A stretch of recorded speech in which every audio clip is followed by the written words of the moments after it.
Good morning, good afternoon, good evening. Welcome to my channel where I do read out loud. If you enjoy hearing people read out loud and it's not audible, it's not the perfect audible sound, then you've come to the right place. Keep calm and read on. I just learned. Maybe I relearned because I don't remember learning it initially. That keep calm and carry on was from World War II. I mean, how many things were invented because of World War II? And World War One, probably. Originated in 1939 during the buildup of World War II as a part of a series of 3 posters designed by the British Ministry of Information. The slogan was intended to reassure the public during the potential threat of invasion and boost morale. Your courage, your cheerfulness, your resolution will bring us victory. And freedom is in peril. Defend it with all your might. Oh my God. It's so crazy. Keep calm and carry on. So today we're just going to keep calm and read on. We're on chapter 9 of Emma. Mr. Knightley and Miss Emma Woodhouse just got in a little tiff about Harriet Smith refusing Robert Martin's hand. I have a mosquito bite on my leg, so it does look like I'm scratching like something, but it is my leg. It's a mosquito bite. Yeah, not good business. This is bad for business. Mr. Elton clearly, to me, clearly not into Harriet. And Emma's just really doubling down on her theories. So we'll see. Chapter 9. Mr. Knightley might quarrel with her, but Emma could not quarrel with herself. Good for her. Yeah, good for her. Those people who are like, I'm going to stick to my guns. He was so much displeased that it was longer than usual before he came to Hartfield again, and when they did meet, his grave looks showed that she was not forgiven. She was sorry, but could not repent. On the contrary, her plans and proceedings were more and more justified and earned to her by the general appearance of the next few days. Endeared. I said earned. Okay. More and more justified and endeared to her by the general appearances of the next few days. Ooh, the picture. It's in all capitals. It's become a canon for sure. The picture, elegantly framed, came safely to hand soon after Mr. Elton's return, and being hung over the mantelpiece of the common sitting room, he got up to look at it and sighed out his half-sentences of admiration just as he ought. And as for Harriet's feelings, they were visibly forming themselves into as strong and steady an attachment as her youth and sort of mind admitted. Emma was soon perfectly satisfied of Mr. Martin's being no otherwise remembered than as he furnished a contrast with Mr. Elton of the utmost advantage to the latter. Her views of improving her little friend's mind were by a great deal of useful reading and conversation, had never yet led to more than a few first chapters and the intention of going on tomorrow. It was much easier to chat than to study, but pleasanter to let her imagination range and work at Harriet's fortune than to be labouring to enlarge her comprehension or exercise it on sober facts. And the only literary pursuit which engaged Harriet at present, the only mental provision she was making for the evening of life, was the collecting and transcribing all the riddles of every sort that she could meet with into a thin quarto of hot-pressed paper made up by her friend and automated with ciphers and trophies. In this age of literature, such collections on a very grand scale are not uncommon. Miss Nash, head teacher at Mrs. Goddard's, had written out at least 300, and Harriet, who had taken the first hint of it from her, hoped, with Miss Woodhouse's help, to get a great many more. Emma assisted with her intention, memory, and taste. And as Harriet wrote a very pretty hand, it was likely to be an arrangement of the first order in form as well as quantity. Mr. Woodhouse was almost as much interested in the business as the girls, and tried very often to recollect something worth their putting in. So many clever riddles as there used to be when he was young, he wondered he could not remember them, but he hoped he should in time. And it always ended in Kitty, a fair but frozen maid. His good friend Perry, too, to whom he had spoken to on the subject, did not at present recollect anything of the riddle kind, but he had desired Perry to be upon the watch, and as he went about so much, something, he thought, might come from that quarter. It was by no means his daughter's wish that the intellects of Highbury in general should be put under requisition. Mr. Elton was the only one whose assistance she asked. He was invited to contribute any real good enigmas, charades, or conundrums that he might recollect, and she had the pleasure of seeing him most intently at work with his recollections, and at the same time, as she could perceive, most earnestly careful that nothing ungallant, nothing that did not breathe a compliment to the sex, should pass his lips. They owed to him their 2 or 3 politest puzzles, and the joy and exultation with which at last he recalled, and rather sentimentally recited, that well-known charade. My first doth affection denote, which my second is destined to feel, and my whole is the best antidote, that affliction to soften and heal. Made her quite sorry to acknowledge that they had transcribed it some pages ago already. Why will you not write one yourself for us, Mr. Elton? Said she. That is the only security for its freshness, and nothing could be easier to you. Oh, no, he had never written, hardly ever, anything of the kind in his life. The stupidest fellow, he was afraid not even Miss Woodhouse, he stopped a moment, or Miss Smith could inspire him. The very next day, however, produced some proof of inspiration. He called for a few minutes just to leave a piece of paper on the table containing, as he said, a charade, which a friend of his had addressed to a young lady, on the object of his admiration, but which, from his manner, Emma was immediately convinced must be his own. I did not offer it for Miss Smith's collection, said he. Being my friends, I have no right to expose it in any degree to the public eye, but perhaps you may not dislike looking at it. The speech was more to Emma than to Harriet, which Emma could understand. There was a deep consciousness about him, and he found it easier to meet her eyes than her friends. He was gone the next moment, after another moment's pause. Take it, said Emma, smiling, pushing the paper towards Harriet. It's for you. Take your own. But Harriet was in a tremor, and could not touch it. And Emma, never loth to be first, was obliged to examine it herself. To Miss Blank. Charade. My first displays the wealth and pomp of kings, lords of Ersh, their luxury and ease. Another view of man my second brings. Behold him there, the monarch of the seas. But I, united, what reverse we have? Man's boasted power and freedom are flown. Lord of the earth and sea, he bends a slave. And woman, lovely woman, reigns alone. Thy ready wit the word will soon supply. May its approval beam in that soft eye. She cast her eye over it, pondering, caught the meaning, read it through again to be quite certain, and quite mistress of the lines, and then passing it to Harriet, sat happily smiling and saying to herself, while Harriet was puzzling over the paper in all the confusion and hope and dullness.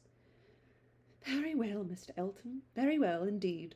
I have read worse charades. Courtship, a very good hint. I give you credit for it. This is feeling your way. This is saying very plainly, pray, Miss Smith, give me leave to pay my addresses to you, approve my charade and my intentions in the same glance. May its approval beam in that soft eye. Harriet, exactly. Soft is the very word for her eye. Of all epithets, the justest. that could be given. Thy ready wit, the word will soon apply. Humph, Harriet's ready wit. All the better. A man might be very much in love indeed to describe her so. Ah, Mr. Knightley, I wish you had the benefit of this. I think this would convince you. For once in your life you would be obliged to own yourself mistaken. An excellent charade indeed, and very much to the purpose. Things must come to a crisis soon now. What is epithets? Epithets? God, some of these words don't even sound like words. Epithet. Epithet. Yeah. An adjective or descriptive phrase expressing a quality characteristic of the person or thing mentioned. What? It's like an adjective for an adjective? It's like an adjective describing what an adjective is? An adjective or descriptive phrase expressing a quality characteristic of the person or thing mentioned. Old men are often unfairly awarded the epithet dirty. It's another word for an adjective. Okay. Where am I? She was obliged to break off. Okay, she was obliged to break off from these very pleasant observations, which were otherwise of a sort to run into great length by the eagerness of Harriet's wondering the questions. What can it be, Miss Woodhouse? What can it be? I have not an idea. I cannot guess it in the least. What can it possibly be? Do try to find it out, Miss Woodhouse. Do help me. I never saw anything so hard. Is it kingdom? I wonder who the friend was, and who could be the young lady. Do you think it is a good one? Can it be woman? And woman, lovely woman, reigns alone. Can it be Neptune? Behold him there, the monarch of the seas. Or trident, or a mermaid, or a shark. Oh no, shark is only one syllable. It must be very clever, or he would not have brought it. Oh, Miss Woodhouse, do you think we shall never find it out? Mermaids and sharks? Nonsense! My dear Harriet, what are you thinking of? Where would be the use of bringing us a charade made by a friend upon a mermaid or shark? Give me the paper and listen. For Miss Blank, read Miss Smith. Oh, for Miss Blank, read Miss Smith. My first displays the wealth and pomp of kings, lords of the earth, their luxury and ease. That is court. Another view of man my second brings. Behold him there, the monarch of the seas. That is ship, plain as can be. Now for the cream. But united, courtship, you know, what reverse we have. Man's boasted power and freedom are flown. Lord of the earth and seas, he bends a slave. And woman, lovely woman, reigns alone. A very proper compliment, and then follows the application, which I think, dear Harriet, you cannot find much difficulty in comprehending. Read it in comfort to yourself. There can be no doubt of its written for you and to you. Harriet could not long resist so delightful a persuasion. She read the concluding lines, and was all flutter and happiness. She could not speak, but she was not wanted to speak. It was enough for her to feel. Emma spoke for her. There is so pointed and so particular a meaning in this compliment, said she, that I cannot have a moment's doubt as to Mr. Elton's intentions. You are his object, and you will soon receive the completest proof of it. I thought it must be so. I thought I could not be so deceived. But now it is clear. The state of his mind is as clear and decided as my wishes on the subject have been ever since I knew you. Yes, Harriet, just so long have I been wanting the very circumstance to happen which has happened. I could never tell whether an attachment between you and Mr. Elton were most desirable or most natural. Its probability and its eligibility have really so equalled each other. I'm very happy. I congratulate you, my dear Harriet, with all my heart. This is an attachment which a woman may feel very pride in creating. May well feel pride in creating. This is a connection which offers nothing but good. It will give you everything that you want: consideration, independence, a proper home. It will fix you in the centre of all your real friends, close to Hartfield and with me, and confirm your intimacy forever. This, Harriet, is an alliance which can never raise a blush in either of us. Dear Miss Woodhouse, and dear Miss Woodhouse was all that Harriet, with many tender embraces, could articulate at first. But when they did arrive at something more like conversation, it was sufficiently clear to her friend that she saw, felt, anticipated, and remembered just as she ought. Mr. Elton's superiority had very ample acknowledgment. "Whatever you say is always right," cried Harriet, "and therefore I suppose and believe and hope it must be so, but otherwise I could not have imagined it. It is so much beyond anything I deserve. Mr. Elton, who might marry anybody, there cannot be two opinions about him. He is so very superior. Only think of those sweet verses to Miss Blank. Dear me, how clever. Could it really be meant for me? I cannot make a question or listen to a question about that. It is a certainty. Receive it on my judgment. It is a sort of prologue to the play, a motto to the chapter, and will be soon followed by the matter-of-fact prose. It is a sort of thing which nobody could have expected. I am sure a month ago I had no more idea myself. The strangest things do take place. When Miss Smiths and Mr. Eltons get acquainted, they do indeed, and really it is strange. It is out of the common course that what is so evidently, so palpably desirable, what courts the prearrangement of other people, should so immediately shape itself into the proper form. You and Mr. Elton are by situation called together. You belong to one another by every circumstance of your respective homes. Your marrying will be equal to the match at Randall's. There does seem to be a something in the air of Hartfield which gives love exactly the right direction, and sends it to the very channel where it ought to flow. The course of true love never did run smooth. A Hartfield edition of Shakespeare would have a long note on that passage. That Mr. Elton should really be in love with me of all people, who did not know him to speak to him at Michaelmas. And he the very handsomest man that ever was, and a man that everybody looks up to, quite like Mr. Knightley. His company so sought after that everybody says he need not eat a single meal by himself if he does not choose it, that he has more invitations than there are days in the week, and so excellent in the church. Miss Nash has put down all the text he has ever preached from since he came to Highbury. Dear me, when I look back to the first time I saw him, how little did I think! The two abbots and I ran into the front room and peeped through the blind when we heard he was going by, and Miss Nash came and scolded us away, and stayed to look through herself. However, she called me back presently, and let me look too, which was very good-natured, and how beautiful we thought he looked. He was arm in arm with Mr. Cole. This is an alliance which, whatever your friends may be, must be agreeable to them, provided at least they have common sense, and we are not to be addressing our conduct to fools. If they are anxious to see you happily married, here is a man whose amiable character gives every assurance of it. If they wish to have you settled in the same country and circle which they have chosen to place you in, here it will be accomplished. And if their only object is that you should, in the common phrase, be well married, here's the comfortable fortune, the respectable establishment, the rise in the world which must satisfy them. Yes, very true. How nicely you talk. I love to hear you. You understand everything. You and Mr. Elton are one as clever as the other. This charade, if I had studied it a 12-month, I could never have made anything like it. I thought he meant to try his skill by his manner of declining it yesterday. I do think it is, without exception, the best charade I ever read. I never read one more to the purpose, certainly.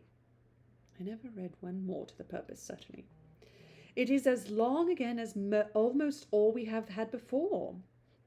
I do not consider its length as particularly in its favour. Such things in general cannot be too short.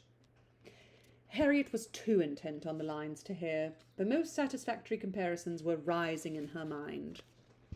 "It is one thing," said she presently, her cheeks aglow, to have very good sense in a common way like everybody else, and if there is anything to say, to sit down and write a letter and say just what you must in a short way, and another to write verses and charades like this. Emma could not have desired a more spirited rejection of Mr. Martin's prose. "Such sweet lines," continued Harriet, "these last two, but how shall I ever be able to return the paper, or say I have found it out? Oh, Miss Woodhouse, what can we do about that?" "Leave it to me. You do nothing. He will be here this evening, I dare say, and then I will give it back. I will give it him back, and some nonsense or other will pass between us, and you shall not be committed. Your soft eyes shall choose their own time for beaming, trust me." "Oh, Miss Woodhouse, what a pity I must not write this beautiful charade into my book. I am sure I have not got one half so good." "Leave out the two last lines, and there is reason why you should not write it into your book." "Oh, but those two lines are the best of all, granted, for private enjoyment, and for private enjoyment to keep them. You are not at all the less written, you know, because you divide them. The couplet does not cease to be, nor does its meaning change. But take it away, and all approbation ceases, and a very pretty gallant charade remains fit for any collection. Depend upon it, he would not like to have his charade slighted much better than his passion. A poet in love must be encouraged in both capacities, or neither. Give me the book, I will write it down, and then there can be no possible reflection on you." Harriet submitted, though her mind could hardly separate the parts, so as to feel quite sure that her friend were not writing down a declaration of love. It seemed too precious an offering for any degree of publicity. "I shall never let that book go out of my own hands," said she. "Very well," replied Emma, "a most natural feeling, and the longer it lasts, the better I shall be pleased. But here is my father coming. You will not object to my reading the charade to him. It will be giving him so much pleasure. He loves anything of the sort, and especially anything that pays woman a compliment. He has the tenderest spirit of gallantry towards us all. You must let me read it to him." Harriet looked grave. "My dear Harriet, you must not refine too much upon this charade. You will betray your feelings improperly if you are too conscious and too quick, and appear to affix more meaning, or even quite all the meaning which may be affixed to it. Do not be overpowered by such a little tribute of admiration. If he had been anxious for secrecy, he would not have left the paper while I was by, but he rather pushed it towards me than towards you. Do not let us be too solemn on the business. He has encouragement enough to proceed, without our sighing out our souls over this charade." "Oh, no, I hope I shall not be ridiculous about it. Do as you please." Mr. Woodhouse came in, and very soon led to the subject again by the recurrence of his very frequent inquiry of, "Well, my dears, how does your book go on? Have you got anything fresh?" "Yes, papa, we have something to read to you, something quite fresh. A piece of paper was found on the table this morning, dropped, we suppose, by a fairy, containing a very pretty charade, and we have just copied it in." She read it to him, just as he liked to have anything read, slowly and distinctly, and 2 or 3 times over, with explanations of every part as she proceeded, and he was very much pleased, and, as she had foreseen, especially struck with the complimentary conclusion.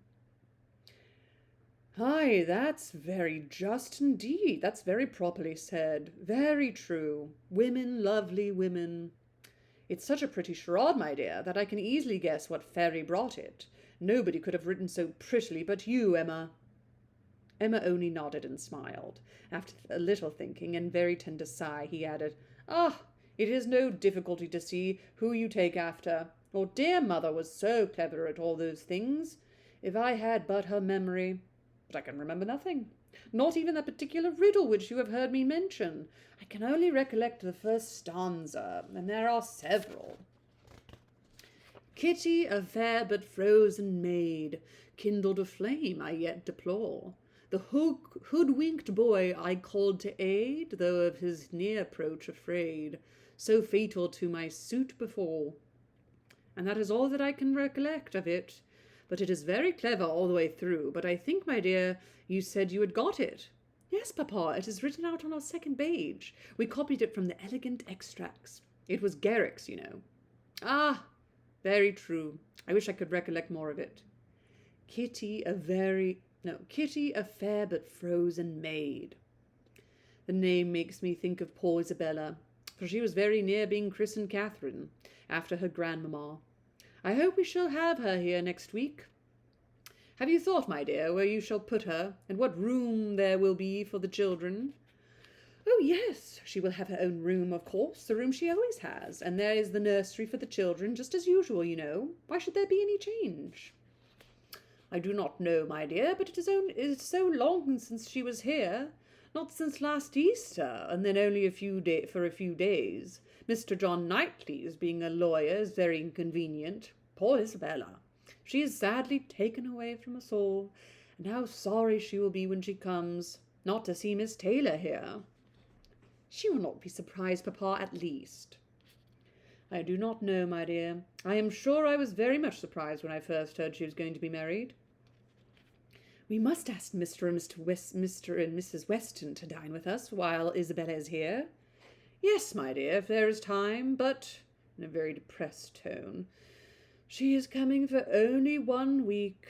There will not be time for anything. He's a little Eeyore, huh? Mr. Woodhouse is a little Eeyore. It is unfortunate they cannot stay longer, but it seems a case of necessity. Mr. John Knightley must be in town again on the 28th, and we ought to be thankful, Papa, that we are to have the whole of the time they can give to the country, that 2 or 3 days are not to be taken out for the Abbey. Mr. Knightley promises to give us his claim this Christmas, though you know it is longer since they were with him than with us. It would be very hard indeed, my dear, if poor Isabella were to be anywhere but at Hartfield. Mr. Woodhouse could never allow for Mr. Knightley's claim on his brother, or anybody's claims on Isabella except his own. He sat musing a little while, and then said, But I do not see why poor Isabella should be obliged to go back so soon, though he does. I think, Emma, I shall try and persuade her to stay longer with us. She and the children might stay very well. Ah, Papa, that is what you never have been able to accomplish, and I do not think you ever will. Isabella cannot bear to stay behind her husband. This was too true for contradiction. Unwelcome as it was, Mr. Woodhouse could only give a submissive sigh, and as Emma saw his spirits affected by the idea of his daughter's attachment to her husband, she immediately led to such a branch of the subject as must raise them. Harriet must give us as much of her company as she can while my brother and sister are here. I'm sure she will be pleased with the children. We are very proud of the children, are we not, Papa? I wonder which she will think the handsomest, Henry or John? I wonder which she will. Poor little dears, how glad they will be to come. They are very fond of being at Hartfield, Harriet. I dare say they are, sir. I am sure I do not know who is not. Henry is a fine boy, but John is very like his mamma.